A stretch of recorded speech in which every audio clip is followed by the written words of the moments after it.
Dear students, चाहे वह polytechnic अथवा डी फार्मा अथवा डिप्लोमा अथवा बीए अथवा बीएससी अर्थात पोस्ट मैट्रिक कोर्स के स्टूडेंट हैं, मेरी बात को ध्यानपूर्वक सुनिए, क्योंकि आप सभी का लगातार मेरे पास फ़ोन आ रहा था कि सर डीजी शक्ति पोर्टल पर ई-केवाईसी कैसे करें, और ई-केवाईसी करते समय आपको जो भी एरर आ रही थी उन सभी का जवाब मैं इस वीडियो के अंतर्गत दे दूंगा आपका।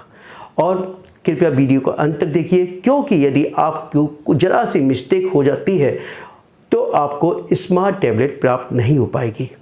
सर्वप्रथम मैं डीजी शक्ति पोर्टल के बारे में बताना चाहूँगा कि उत्तर प्रदेश सरकार की महत्वाकांक्षी योजना स्वामी विवेकानंद युवा सशक्तिकरण योजना के अंतर्गत प्रत्येक छात्र छात्रा का अर्थात वह पोस्ट मैट्रिक स्टूडेंट है तो उसको एक स्मार्ट टैबलेट दिया जाना है।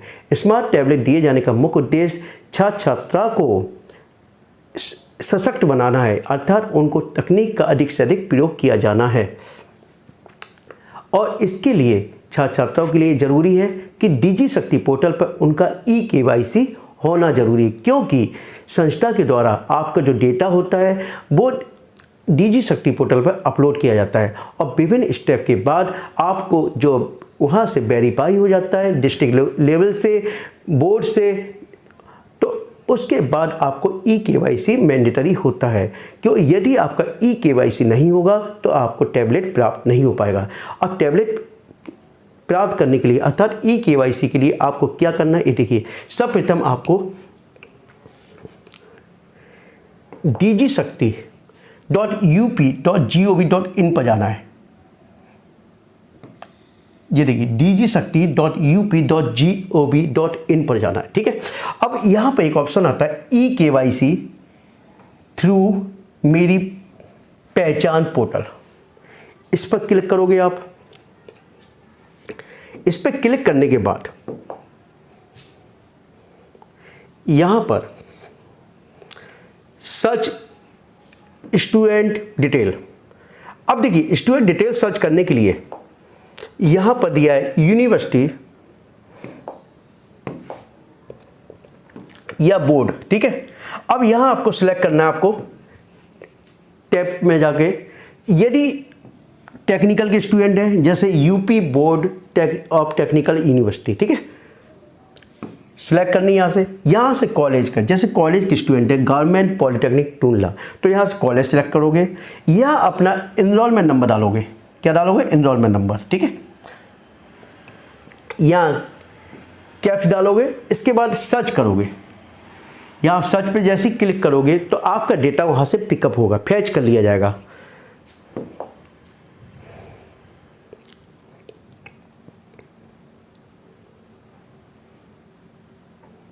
ये डेटा आपका देखिए, ये स्टूडेंट डिटेल आ गई आपकी। क्या आ गई? स्टूडेंट डिटेल आ गई आपकी। फैच डेटा ये आ गया आपका, ठीक है। स्टूडेंट एनरोलमेंट नंबर ये एक डमी है, ठीक है, ये डिटेल आ गई। अब यहाँ दिया है, इस पर क्लिक करना है, verify through the login using e Pramaan मेरी पहचान, इस पर क्लिक करना है, ठीक है। अब नेक्स्ट, अब देखिए यहाँ पे दिया option, if the student data is on portal but pending on department log, then below given the scheme with the alert message your data verification is under process। यानी कि आपका जो डेटा है संस्था लेवल से, यानी कि ऊपर डिपार्टमेंट लेवल से लॉक नहीं किया गया है। यदि डिपार्टमेंट लेवल से लॉक नहीं किया गया है तो आपका एक मैसेज शो करेगा कि your data verification is under process, यानी कि डेटा वेरिफिकेशन आपका अभी पूरी तरह से हुआ नहीं है, अंडर प्रोसेस में है।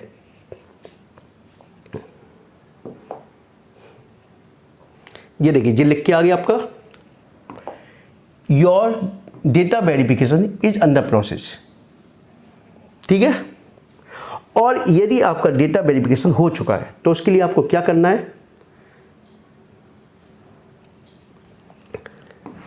Student will be redirect to the Meri Pehchan for the sign in और साइन अप।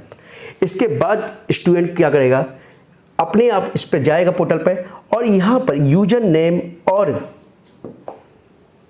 पासवर्ड यदि ऑलरेडी यदि पहले से उसका यूजर नेम और पासवर्ड है, यानी पहले से उसने रजिस्ट्रेशन कर रखा है तो उसका यूजर नेम पासवर्ड है तो वह इस पर डालेगा, नहीं तो वह साइन अप करेगा। क्या करेगा? Sign up. देखिए, sign up for the Meri Pehchan, यानी न्यू यूजर क्या करेंगे? साइन अप करेंगे। और मेरे ख्याल से 99% क्या होंगे? न्यू स्टूडेंट है, तो उनको new user sign up for the Meri Pehchan यहाँ पे साइन अप करेंगे, आपका अकाउंट जनरेट होगा।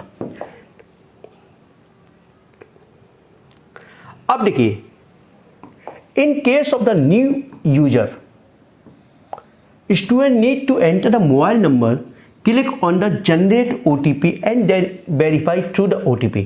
अब देखिए, यहाँ मोबाइल नंबर डालेगा साइन अप के लिए, साइन अप होता ई प्रमाण।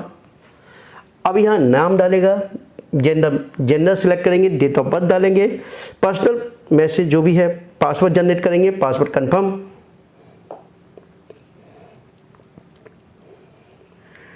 अब यहाँ कंफर्म पासवर्ड, ठीक है। Accept the term and condition, term and condition accept करेंगे, ठीक है जी। आप टर्म एंड कंडीशन एक्सेप्ट किया आपने, ठीक है।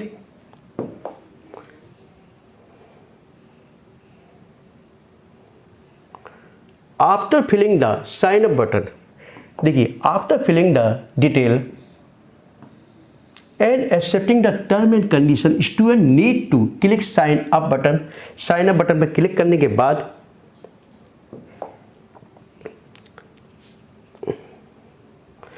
या साइन अप क्लिक कर दो, I concern the term and condition, या साइन अप पर क्लिक कर दोगे, ठीक है। क्या कर दोगे? क्लिक कर दोगे। अब यहां पर आधार ई KYC page will be appear, यानी आधार की ई KYC पेज अपीयर हो जाएगा। Student will enter the Aadhaar number, अब उसको क्या आधार नंबर यहाँ एंटर करेंगे, ठीक है। एंड चूज द OTP, अब OTP मीडियम के लिए मीडियम सेलेक्ट करोगे, यानी मोबाइल के द्वारा करना चाहते हो, और अधिकतर स्टूडेंट मोबाइल के द्वारा ही करते हैं, तो यहाँ मोबाइल नंबर डालिए, क्लिक कीजिए, और consent for the Aadhaar authentication के लिए क्लिक कीजिए, और यहाँ आई एग्री कीजिए, या यहाँ आपका कैप्च डालिए, जो कैप्च यहाँ पर फिलअप किया हुआ है उसको यहाँ फिलअप कीजिए, और उसके बाद वेरीफाई थ्रू ई KYC यहाँ क्लिक कर दीजिए, ठीक है। इसको क्लिक करने के बाद आपका आधार वेरिफिकेशन हो जाएगा। और यदि किसी स्टूडेंट की समस्या आ रही है तो बता क्या करना है उसको।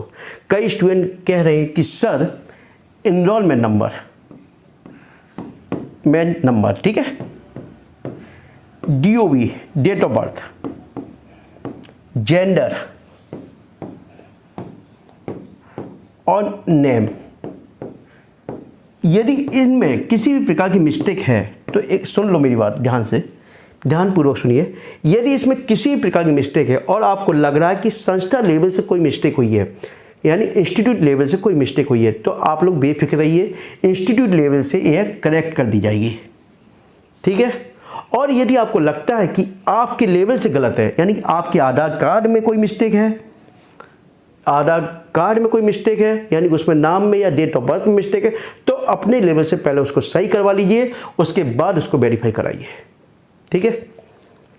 क्योंकि संस्था लेवल से जो भी मिस्टेक है वो सही हो सकती है, लेकिन जो आपकी है वो आपको अपने लेवल से सही करानी है। तो पहले अपने लेवल कंफर्म कर लीजिए कि आपकी जो भी आपने डेटा फिलअप किया है वो सही है अथवा नहीं, उसको देख लीजिए। यदि सही है तो आप बेफिक्र रहिए और उसको सबमिट कर दिए, आपका ई KYC हो जाएगा। यदि फिर भी आपको कोई भी एरर आती है तो कृपया कमेंट्स में लिख कर मुझसे पूछ सकते हैं, मैं आपको रिस्पॉन्स विद इन 2 और 3 आवर में देता हूँ, ठीक है। और जो स्टूडेंट पहली बार मेरे चैनल को देख रहे हैं, कृपया अधिक से अधिक वीडियो को शेयर कीजिए, क्योंकि यह जानकारी सभी छात्र छात्राओं के पास होनी चाहिए। Okay, thank you.